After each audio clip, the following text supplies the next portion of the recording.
Welcome back to the Webby and O'Neill channel. Thanks for joining us for another video. Looks like we're going through a period of one injury after the other at the moment. Get involved in today's chat because we're going to discuss it, and we will try and discuss some of your comments throughout today's video. Reacting to that news though on Mazraoui last night.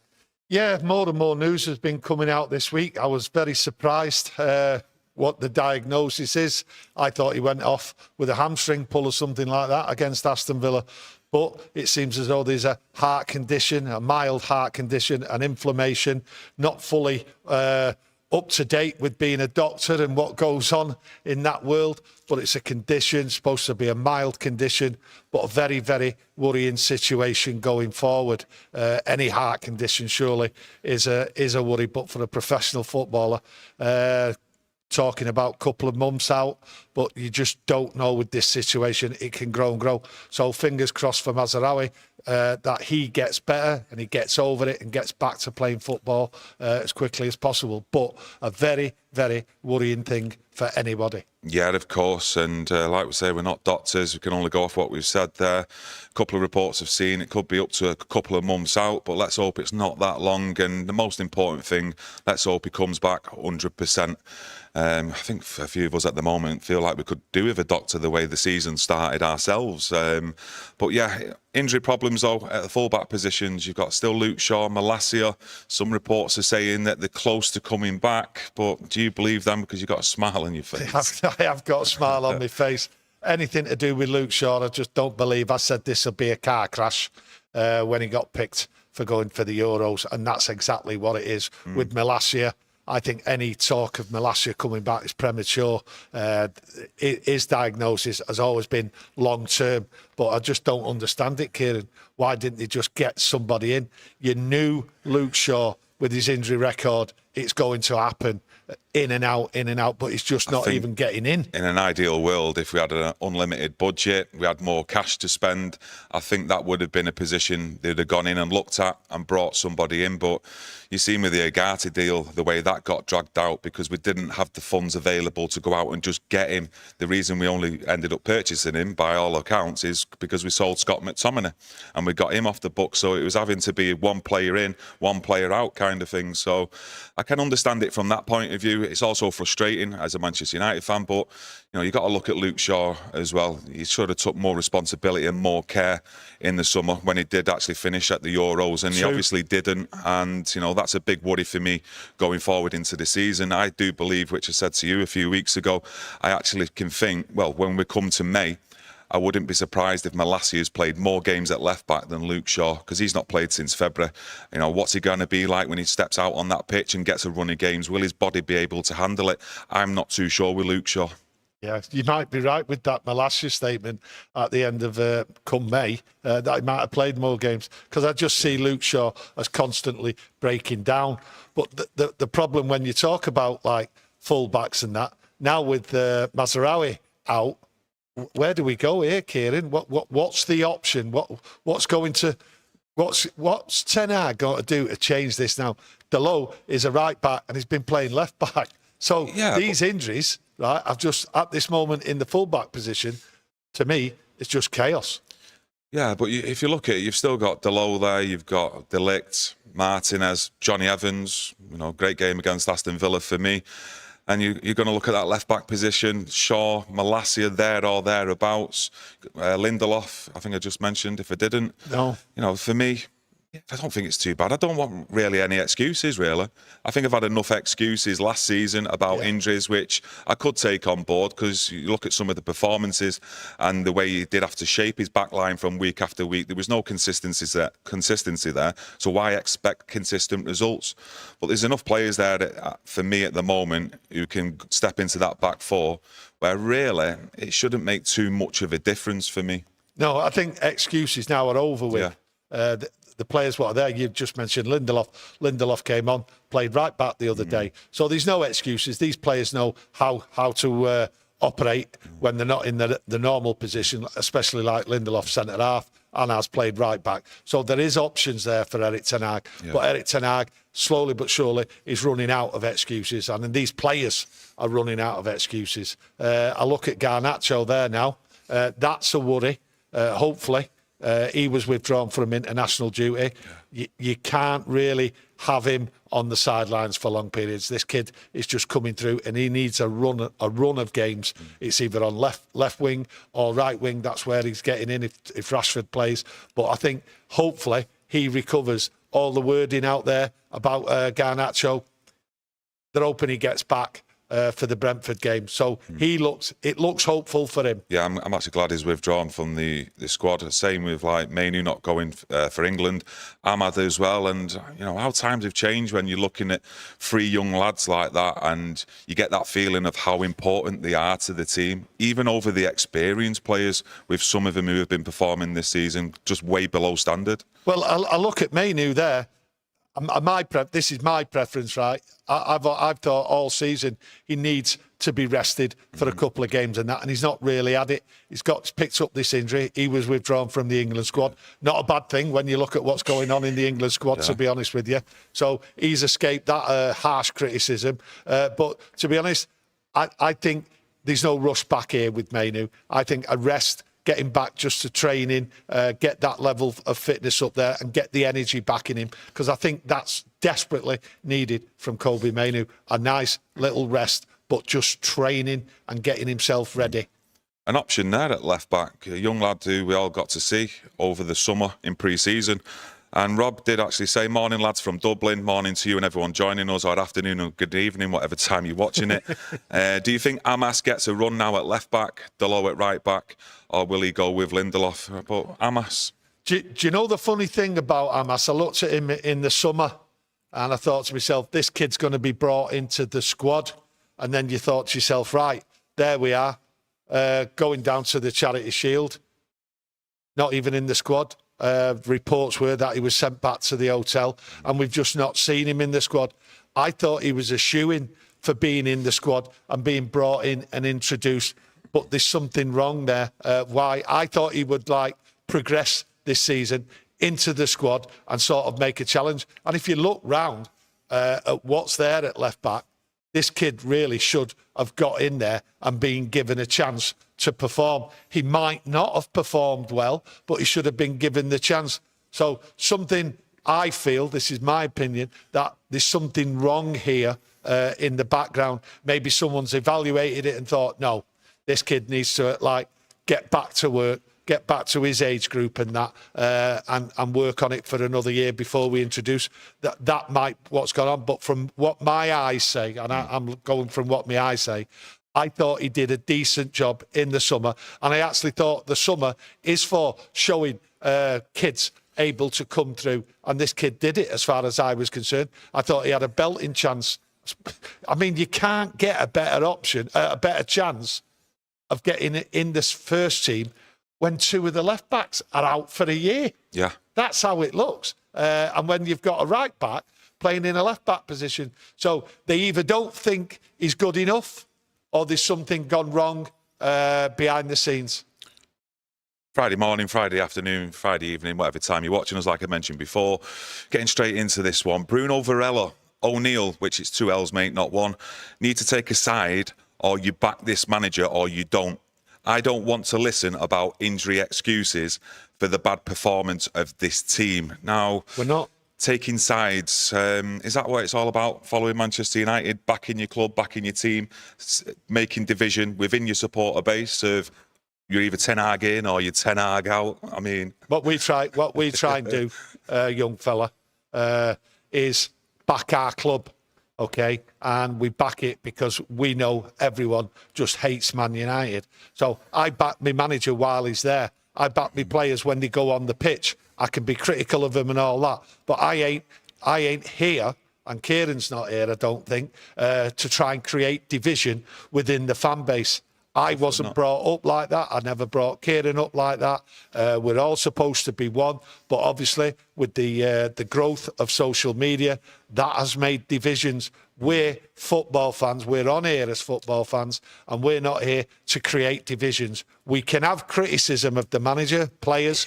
We can even have criticism of supporters. But no, we don't take sides between he's got to stay, he's got to go. The thing is, though, from us, from the first day Erik Ten Hag walked through the door at Old Trafford, we said from day one, the manager needs 3 seasons to judge him of what he's done. And if it's not been good enough at the end of that 3rd season, off you go. Off you go. At the end of the day, it's the club first before any manager FC or player FC, which people seem to get on the back on and divide the fan base for me. And like I say, I'm going to stick with that. You know, he needs 3 seasons. I'm not going to flip-flop on like what I've seen in previous games. I did mention the only game where I think Erik Ten Hag should have gone was the defeat to Liverpool when we got absolutely spanked and embarrassed 7-0. For me, he should have gone there, but I'm not going to then keep on with that agenda of game after game when we get beat of he should be going. But that's just me. Everyone else has a different opinion out there. I just choose to follow my football club and back it in different ways. And you know, I'm not saying you're right, I'm wrong, or I'm right and you're wrong. And it's just one of them in who we are and the way we choose to support our football club and manager. We've said many times, it's simple as that. And especially that Liverpool game, that was unacceptable. So if it had been sacked then, we'd have had no complaints because no manager should be going to Anfield and suffering a 7-0 humiliation. And that goes down as the worst I've ever felt, to be beaten by Liverpool then. No one's got any excuses. So if they'd have got rid of him then, I couldn't have argued. I could not have argued. And there's other games. But to try and create division is the wrong way to look at it. Yeah, it should always be about unifying the fan base, and people should be taking steps, and we should be taking responsibility ourselves as Man United fans in helping to do that and unify it. And, you know, if he is to get sacked, Erik Ten Hag, I won't be then pointing back to the Liverpool game saying, well, I said it back then that he should have gone. Scoring points. Yeah, scoring points. I'm not here to do that. I'm just trying to, well, we're both here and Webber to give our own opinions, but most importantly, to get you all involved with your opinions. And it's not about being right or wrong. It's just the basis of giving your opinions. We're all passionate about our football club and supporting it, even through the bad times. And that's what makes a true football supporter, going through the bad times and still supporting your team. Even though, admittedly, myself, you're coming out the ground or you're watching it, and after the game, your head's like, well, your chin's touching your chest, your shoulders are just like that, like, what have I just seen again? But that's what it's about, going through these times to appreciate the good times. And I do appreciate the good times because I've been fortunate enough to live through it, but I just don't live in the past. And I'm clear in the reality of what our club's facing right now. Martin in the chat says, letting Alvaro Fernandez go was stupid. Playing great for Benfica. I've not watched any of his games, to be honest with you, mate, but he was getting some good reviews. Went for, what was it, about £5 million?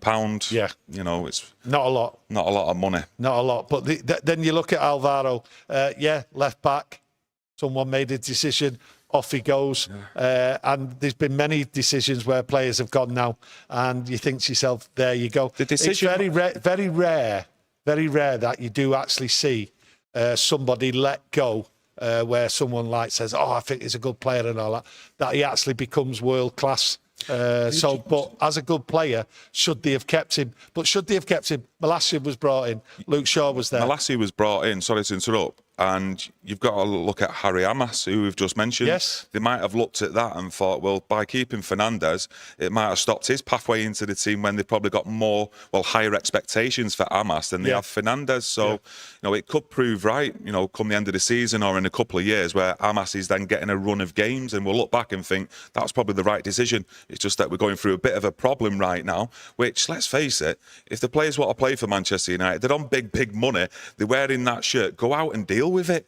Go out and deal with it and just perform and give everything that you've got for the badge. It's as simple as that. We can all accept lapses of concentration, but what I will not accept is players giving up and not giving 100%. And unfortunately, I've seen 1 or 2 players at least do that already this season, and that's a concern for me right now. Well, talking about giving up, there's one player there I didn't think would actually make it at Manchester United, and I 100% turned my opinion on him a while ago, and that's Ahmad. He's now back at Manchester because his international fell ill. Don't know what it is, but he's back, and a lot of people are actually fuming. And I mean fuming with Erik Ten Hag. Webby was one of them the other day having a chat with you there. What did he say? It gets him off his seat, it gets him bouncing, it gets him giddy. So people are fuming at Erik Ten Hag of how he's not putting Ahmad in. But you and I was having a discussion about what you think may be going on with Ahmad like it's on the same path as what happened with Garnacho. Yeah, we was actually talking. I don't think it was on here, was it? Was it? No, we were talking camera? off camera. And yeah, if you look back to, was it last season? I think Garnacho started the first 2 games against, was it Wolves and Tottenham? And then after that, he was took out of the team. And, you know, you got to look at it. Is he doing the same with Diallo? Well, Ahmad in the same way. He probably is. He's got to protect him as well. You've got to look at where he is in his development in terms of how many Premier League games Ahmad has played. Yeah. He did suffer injuries as well last season. And I don't think he wants to take any risks with him. And for me, I said it after the Community Shield against Man City on a match reaction that he's a top footballer. I think he's got it up here, Ahmad. And you look at our wide players we've currently got at the club, it gives you something different. Whereas like Rashford, Garnacho, Anthony, they're relying on pace or skill. I think Ahmad's a bit more technical than that, you know, close control. He's always looking forward to like break the lines, to play in the centre forwards or any of the midfielders running on. Yeah. And I do think he's got a top football brain. And I'm actually glad in a way, me personally, that too much pressure's not being put on him. You know, the pressure should be put on Anthony.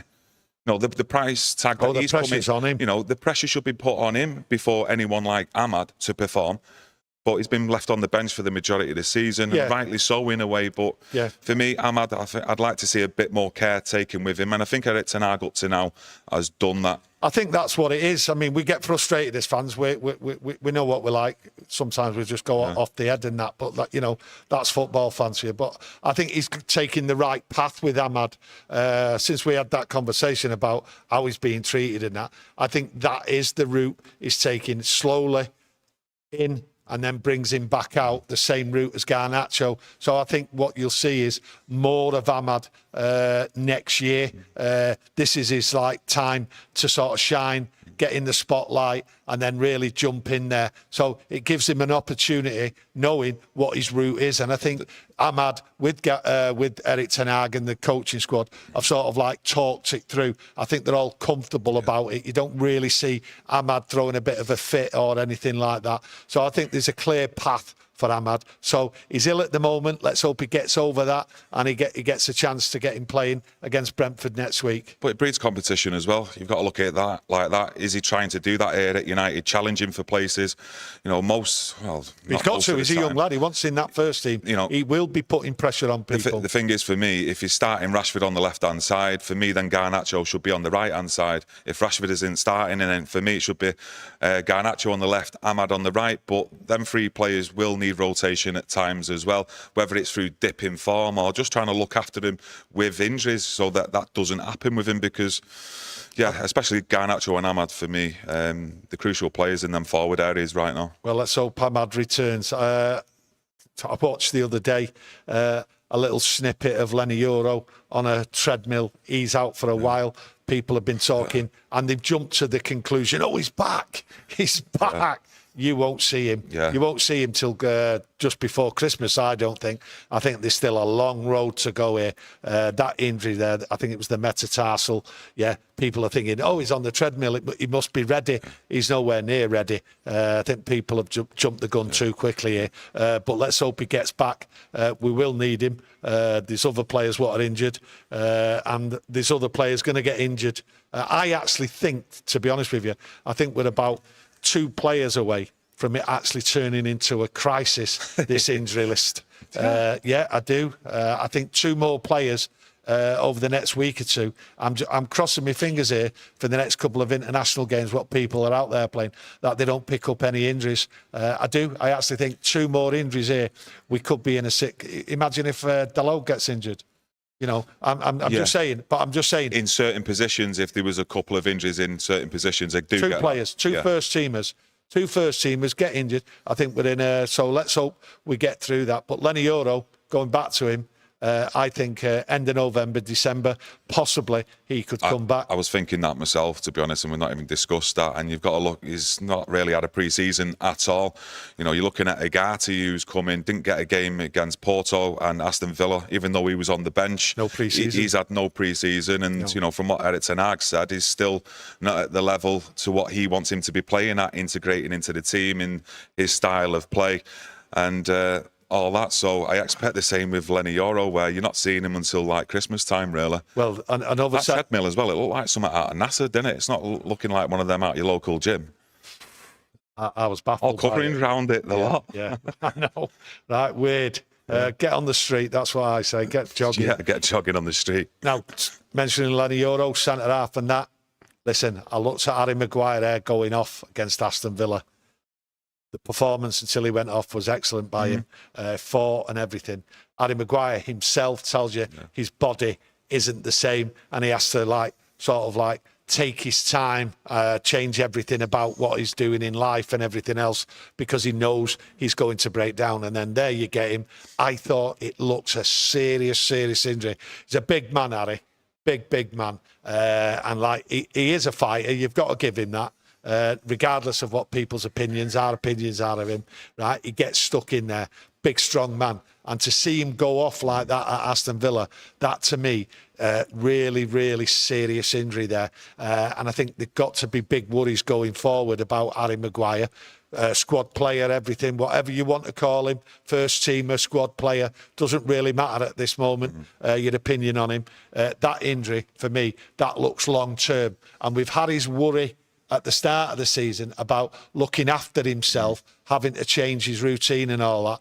I think he knows, going off there and the way he went off, that this really looks like a long-term injury. I'm hoping it's not. Yeah. I think Harry Maguire, when he sort of comes into the team, he's actually bringing a little bit of a fighting spirit in. Do you know what? I actually, even last season, when he was coming on, I think he played roughly about 31 games or something in total for United last season. But I actually think that captaincy and that armband has took a big pressure off him, because when I'm seeing him play football, I'm not saying he gets everything right. I'm not saying he's a superstar centre-back all of a sudden. But it just seems like the pressure's off him. And it's like he's enjoying playing his football. Yeah, I think the pressure is off him. Should never have been given him the captaincy. He doesn't communicate well, never has done. So I was very baffled. You mean communicate well in public to the media, etc.? No, on the pitch. Oh, right, okay. You're a captain of the football team, and you've got to communicate on the pitch. Listen, we've seen his communication on interviews and all that, and it's been baffling the way Harry Maguire thinks sometimes. But hey, I'm not trying to be personal on him. Yeah. I'm worried about him getting back. I think he has put in performances last year when he has come, and he has helped out in the team. And you see a different Harry Maguire. Yes, we could talk about him not leaving and all that, and why he's here, but that's immaterial at the moment. We're going through what I think is slowly going to become a crisis. But Harry Maguire, I think he's in a personal crisis with that injury. But that's my personal opinion on it, because I just look at him and I just know that he knows, right, his body is not the same as it was a few years ago. So fingers crossed for Harry. Let's hope he comes back. He deserves to get back because of his commitment and his determination. The way he's fought back. No, that's what I'm saying. His commitment and his determination. I hope he comes back, even though I've been critical of him, and quite rightly. Maybe not all the time, but everyone can have criticism if they give him praise as well. Yeah, just going to dive into the chat. Paul O'Brien from our members club. Class as always, lads. Well done. Never miss a show. Much appreciated out there. Thank you, Paul and everyone else. Is there a bit of a chat going on in the live about being discussed that Man United could possibly be relegated? I've seen a few comments come up and down. People discussing about a possible relegation. I don't think things are that bad. No, things aren't that bad. What you need to do. I know we're not in a great league position right now, but it's 7 games. It's 7 games in. Okay, and what you need to do is get out of this depression mode. News, and all that. Okay, it's just depressing. There's no one out there giving you happy, good news about Man United. We are, right? I said no one out there. We're here. Okay. Now the thing is, that's the agenda. That's what's going on. We're 14th. We've scored 5 goals. It doesn't look good, but it's only 7 games in. If you go now and check the fixture list and look at the next 4 league games, 2 Europa League games and a Carabao Cup. Imagine, right, if we get the best scenario of them, where will we be by the time the next international comes? It's international break, it's depressing, it gets you there, and everyone has to talk about Man United, and the only thing they're talking about Man United is in a depressive way. Relegation, I'm baffled. You need to stop talking about relegation, because it is not on the cards and never will be. Well, I'd say one thing why it's not on the cards is because there's definitely 3 teams worse than Manchester United. So for me, I don't think it's an actual discussion. Bruno Varela, he's come back. O'Neill, thank you for your feedback. And I take what you're saying, but I'm scared this is going to get worse if we don't win again against Brentford. I don't want to see Man United at the end of the season in a very bad light. I think he might have said it at the end of that. No, listen, you support your team. You don't want people talking about your team in a bad light and everything else like that. But, you know, people need to stop worrying. There's going to be bad times. There's going to be ups and downs. I've said it last year. We're not going to get, as soon as like Sir Jim Ratcliffe came in, I said, we'll have ups and downs and that. This is going to take time. What you just want to see the team playing football, and you want to be entertained. And sometimes you want a smile on your face. We're not having that smile on our face, but it will come. But also there will be big hiccups and that. You just have to accept that this club is going through a tremendous amount of change, and it can't be done straight away. We've had 10 and more years of total destruction behind the scenes in this club, and there's no magic wand here. There is no magic wand, and unfortunately, at times we're going to have to suck it up. I love the chaos and the carnage, right? Because I've been through it. I've gone through it different generations than a lot of people out there listening to this channel. I've seen United in terrible, terrible states where managers are absolutely clueless. But I think that gives you also a more balanced opinion, though, because of what you and others in your generation have actually seen and gone through. And I did notice a comment earlier on, which I've lost now, apologies. And he was talking about when he can actually remember when United got relegated. And was it in 73, 74 season? Yeah, listen, United got relegated, but here's the difference, as I see it, okay? When United looked as though they were under big pressure, right, not to go down, the fans came to Old Trafford from all over. Yeah. It was full. There was lockouts and everything. More fans were coming to Old Trafford when the results were poor. The difference what you've got here now, right, between that football team and this football team, what we're seeing, them players fought for everything, okay? And they weren't bad games. If you go on YouTube or anything, you look at it, they weren't bad games. There was some beatings, don't get me wrong. You don't get relegated if you're playing well every game. But they were unlucky in a lot of games. But the fans rallied round. They came from all over to back the club. And what happened was there was sort of like a revolution in the fan base. They went, right, we're up against it, we're together, everyone's against us, and off they went. And off they went right round this country, following United, and you was getting locked out at games you wouldn't believe. That's the difference. Yeah, I actually like what you said there. I enjoyed that. Leon Bell says, hi lads, great content. Love the show. Father and son working together. Always great to see. Much appreciated them kind words, Thank mate. you. And Sim says, don't worry, it was great in the old second division. Listen, it was great. Absolutely great. The best manager we had in the 70s was the man what took us down, Tommy Docherty. And he walked into a football club what had been decimated behind the scenes. The attitude. You think it's bad now, attitude behind the scenes and being run down and everything. You should have been there in the early 70s. It was just a complete, utter meltdown what was going on. But Tommy Docherty came in and it was inevitable what was going to happen, okay? Because he wasn't going to be able to change it. But what it was, he came in and he talked to the fans.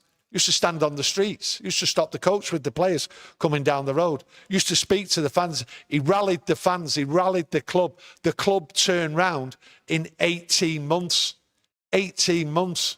And then we was back up. And then we was back in the game. And the fans were all behind it.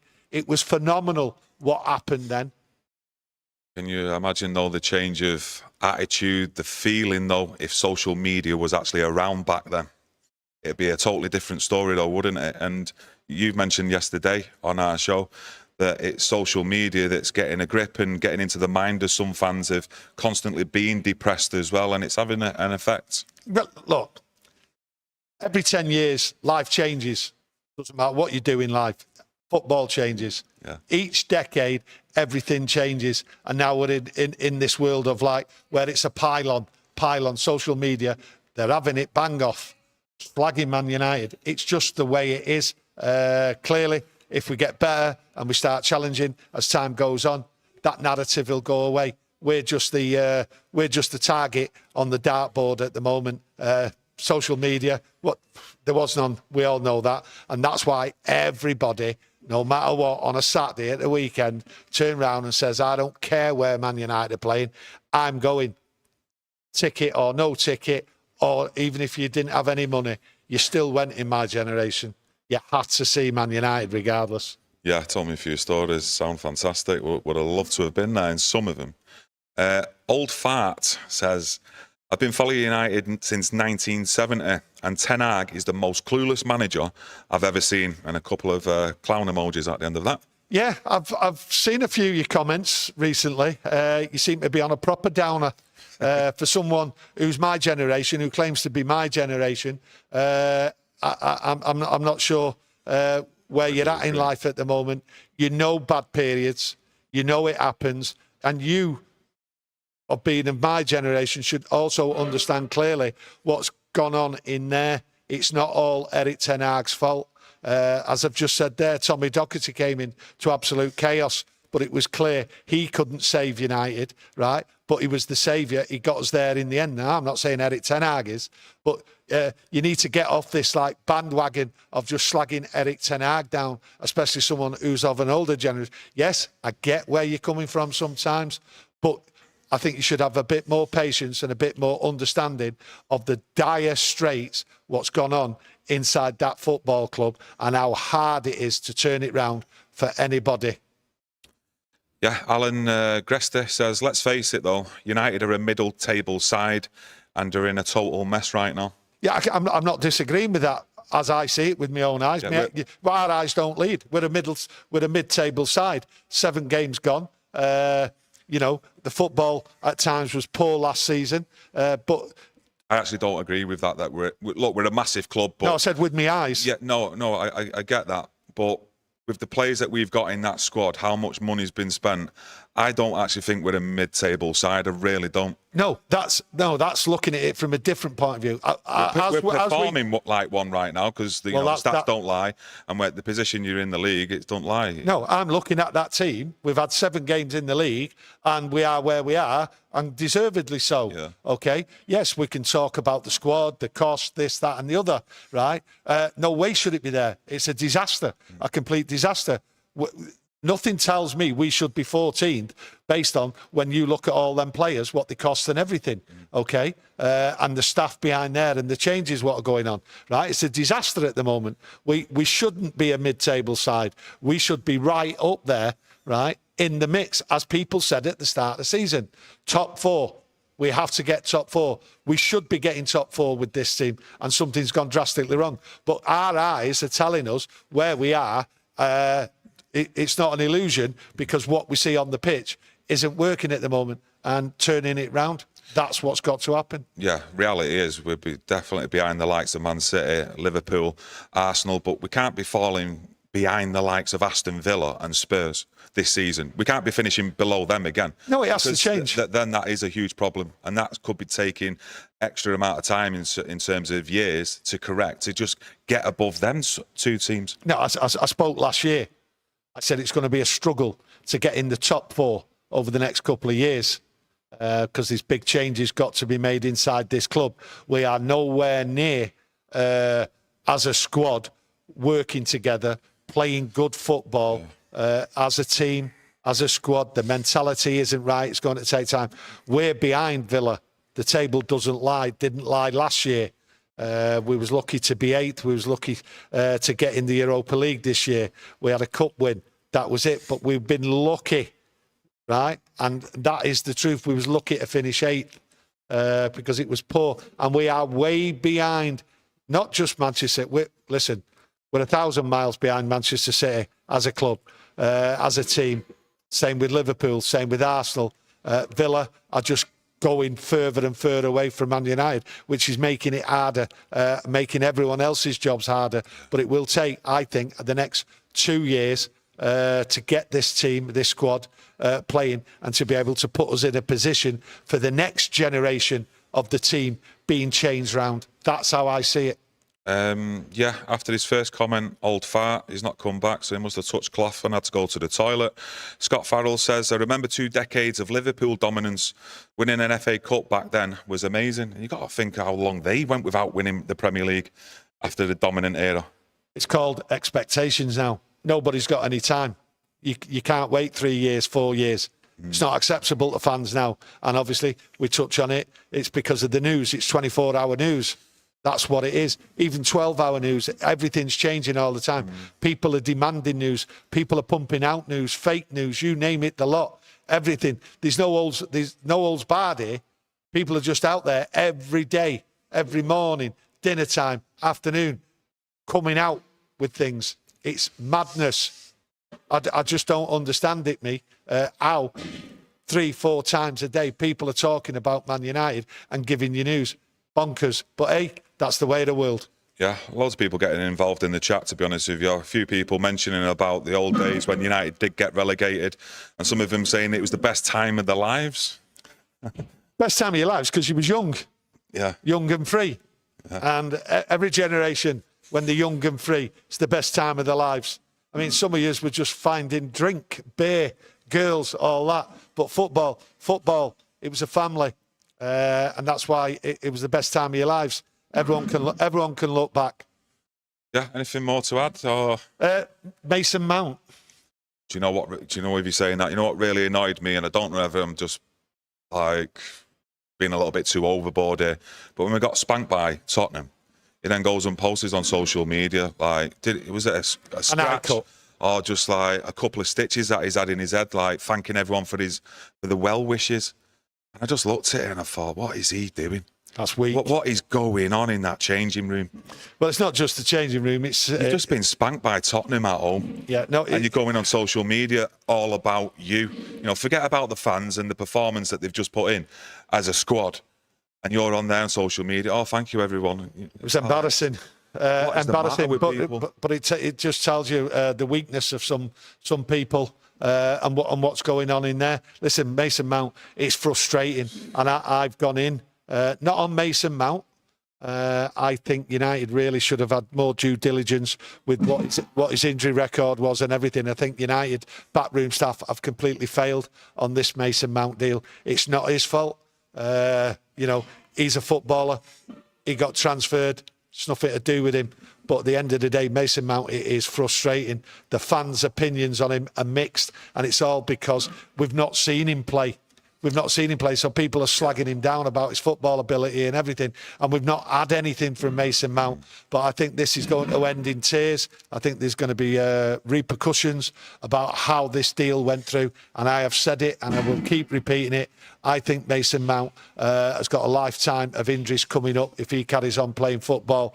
I hope and prove wrong, but from what I see and what I see of his injuries and that, every time he steps up from training, he breaks down.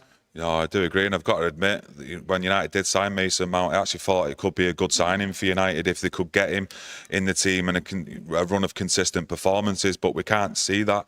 And to me, it's just going to be mirroring. Well, it's got the potential to mirror Donny van de Beek's career here at Manchester United for me. I would actually say it that far, that could be the case for Mason Mount. And for me, with who's coming in at the football club now, how long did they give players who are underperforming? Because for me as a fan, and for someone if he was to be inside that club, I'd be saying to every single player, you've got 2 years. And if you're not performing in them 2 seasons, we'll be looking at offloading you. And that's why I think whoever we sign going forward, like we did in the summer, they seem a lot of the signings, well, all of the signings, I'd say, that they wanted to come here and play for United. It wasn't about money. But for me, I'd be very wary of giving any players long-term contracts, I think 3 to 4 years is more than enough, because if they're not doing it in them 2 years, it won't be then that hard to sell them. I think when you look at Mason Mount, and I think when you look at Ineos, their business, the way they run it, the way they look at it, they're ruthless. And I think with Mason Mount and other players and that, when situations like this come up, I think they'll act a lot quicker than what they did previously. Because, listen, you cannot have a Phil Jones scenario where someone is constantly injured and then given a long contract. Yeah. Ineos ain't going to fall for that. They're not going to have it. So let's just see. Mason Mount, I wish him the best. But from what I see, from what I hear, and from the experience and looking at life in general, I think he's got serious problems going forward. Bob W, sounds like they're getting the beer ready, boys. They actually are. They're moving a few kegs about of beer. So on that note, I'd just like to thank everyone for joining us and getting involved in today's chat. Don't worry, I'm not finishing it right now to get on the beer, even though it's Friday. But if you've enjoyed today's video, please smash a like on the video. Are you back with Webby tomorrow? Hopefully. I'm trying to arrange to meet him in a bit. So we'll check that out in a bit. But yeah, just keep the notification on. Yeah. Great point. Get that notification on, and hopefully we'll get that video done with my dad, Tony, and Webber, and we'll get that out tomorrow morning, just so you can come back to it over the weekend. Thanks for joining us, everyone. You take care, and thanks for getting involved today. Thank you.